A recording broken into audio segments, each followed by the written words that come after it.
At eto na nga po, mabalik tayo dito sa mga pangingitim. So ito po yung yung mga nangingitim dito sa Dolomite Sun.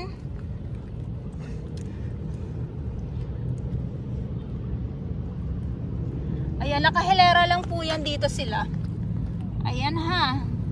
Nakahilera lang Oh, grabe. Grabing na naman, grabing paghilera na naman So, ito yung minsan, pag yung mga ganitong pinapakita ko po, talagang ayaw nila. Minsan binubulat-lat ko pa talaga yan kasi meron ako nakikita sa sa pinakailalim, nakatago lang po yan. Dito pa. Ayan, low tide ngayon.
Good afternoon, Manila Bay, Dolomite Sun po tayo ngayong araw, Monday, Pilipinas. At ngayon ay November 6, 2023. Nasa kasagsagan ng tirik ng araw muli tayo.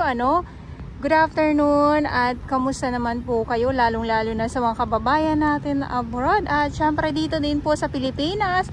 At yung ating ibang mga namamasyal, tamang silong lang po. Yes, andyan sila. Good afternoon po. At syempre, usaping Manila Bay, Dolomite Sun tayo. Nandito pa din po yung ating, andyan sila yung ating mga Manila Bay Warriors, Stero Rangers ng DENR, MMDA, DPS, Mandaragat. Doon naman po sa Manila Yacht Club. At syempre yung ating mga kapulisan, ang ating mga security guard. Ayan. At syempre sa ating mga volunteers maraming salamat po sa inyong lahat. At papalow tide na at may barko na dumaong doon sa may kabilang side. Ayan, andyan. Ang laki ng barkong ito. Hindi lang ito barko. Parang cruise ship yata ito. Ayan, good afternoon. Kamusta naman po kayo? Ilang araw din po wala tayong update dito sa Manila Bay, Dolomite Sun. At noong mga lipas na mga linggo, nasaksihan natin yung mga, sabi nga nila ay mga peking mga ibon na nagliliparan, nasuhulan yung mga ibon, at pati yung mga iba't ibang klaseng mga lamang dagat na nakita natin, pati yung mga alamang. At syempre wala kayong gagawin dito kundi ay mapapatiktok talaga kayo dito sa Manila Bay, Dolomite Sun, Wapakels, kahit nasa kahit nasa kasagsagan ng trik ng araw. Ayan, ayun na nga So, mabalik tayo dito sa may mga iba't ibang mga lamang dagat na nakukuhanan natin. Kasi naman talaga, para sa akin ha, ang nakukuhanan ko lang noon dati, dito ay ang yung mga samot-samong mga basura. At yun nga ay, wala naman ako nakita ng mga lamang dagat. Siguro ng mga unang panahon po na matino pa ang namumuno po talaga ng ating bansa, 'di ba? So yun yung sinasabi nila na medyo malinis pa daw, yung mga ganyan. Ayan. So yung tubig na sinasabi pala ninyo, no, na maitim, pag low tide po kasi, ito talaga yung inyong makikita dito sa Manila Bay Dolomite Sand, na yung pebbles ay kinakapitan ng lumot. At ayan po, mga tahong po yan ng mga maliliit. At dito nga din, oh. Tapos minsan yung mga tahong naman po na kumapit sa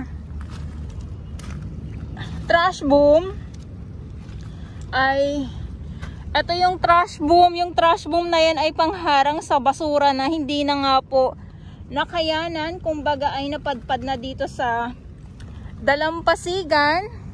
Ayan.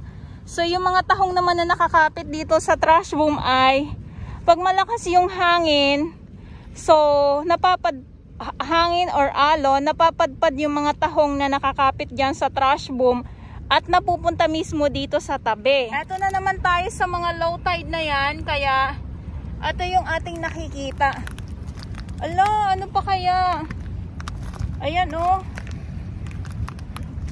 Mga ano ito ha, mga tahong pa ito na mga maliliit.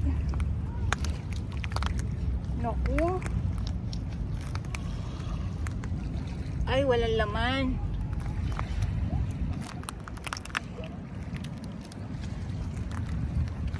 So, mayroon din tayong mga viewers na naghahanap ng mga katahungan nga po, at minsan talaga ay dumadayo po talaga sila dito na hanapin yung mga tahong na nakikita nila sa ating mga video, sa ating mga upload.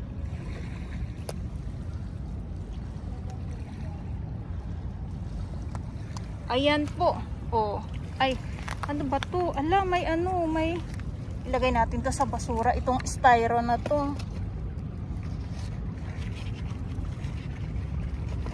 Ay, nakawala.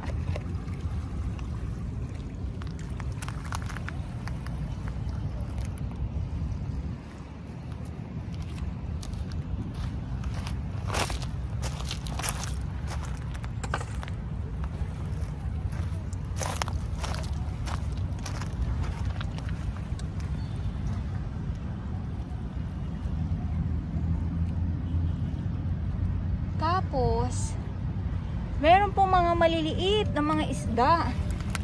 Kasi nga low tide nga po kaya ito talaga yung makikita natin dito. Yan, oh. Tapos yung mga yung mga shell, iba't ibang klaseng mga shell. Tapos may gumagapang dito. Ito. Ayan.